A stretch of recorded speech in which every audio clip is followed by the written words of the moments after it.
लड़के और लड़की की मंगनी हुई। वो दोनों रोज एसएमएस पर चैट करते थे। आखिरकार उनकी शादी हो गई। लड़का लड़की का घूंघट उठाते हुए, तुम वाकई खूबसूरत हो, तुम्हें क्या गिफ्ट पेश करूं? लड़की शर्माते हुए, अगले हफ्ते इस्लामाबाद चलें? नतीजा, कम अज कम एक कॉल तो कर लेनी थी। बस मैसेज मैसेज मैसेज। देख लिया मैसेज का नतीजा, अब जाओ इस्लामाबाद। एक मच्छर कहीं जा रहा था। रास्ते में तूफान आ गया। मच्छर एक मोटे से दरख्त पर जा लिपटा। तूफान खत्म हो जाने के बाद मच्छर ने पसीना साफ करते हुए कहा, अगर आज मैं ना होता तो दरख्त उड़ जाता।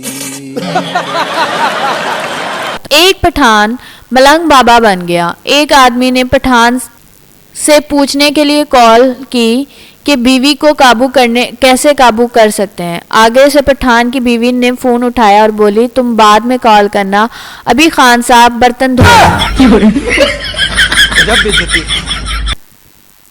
एक पठान गुर्बत से तंग आकर पीर साहब बन गया, लेकिन एक दिन उसे बहुत मार पड़ी। एक आदमी पठान के दरबार पे आया तो पठान बोला, बेटा तेरी पहली शादी हो गई तो तेरी औलाद नहीं होगी, दूसरी शादी होगी तो उसकी भी औलाद नहीं होगी, जब तीसरी शादी होगी तो उसमें से औलाद होगी।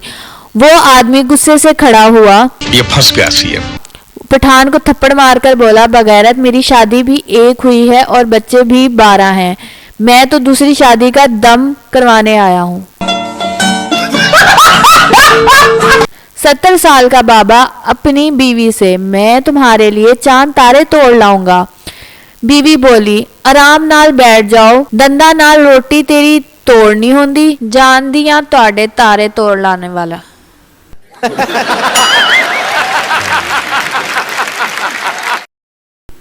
बीवी, अगर मैं मर गई तो तुम कितने अरसे बाद दूसरी शादी कर लोगे? शोहर बोला, बहुत महंगाई है, कोशिश करूंगा कि तुम्हारे जनाजे के साथ ही मेरा वलीमा एडजस्ट हो जाए।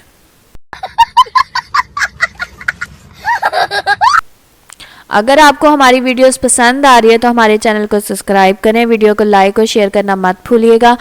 अपनी राय को कमेंट में ज़रूर बताइएगा। अल्लाह हाफिज़।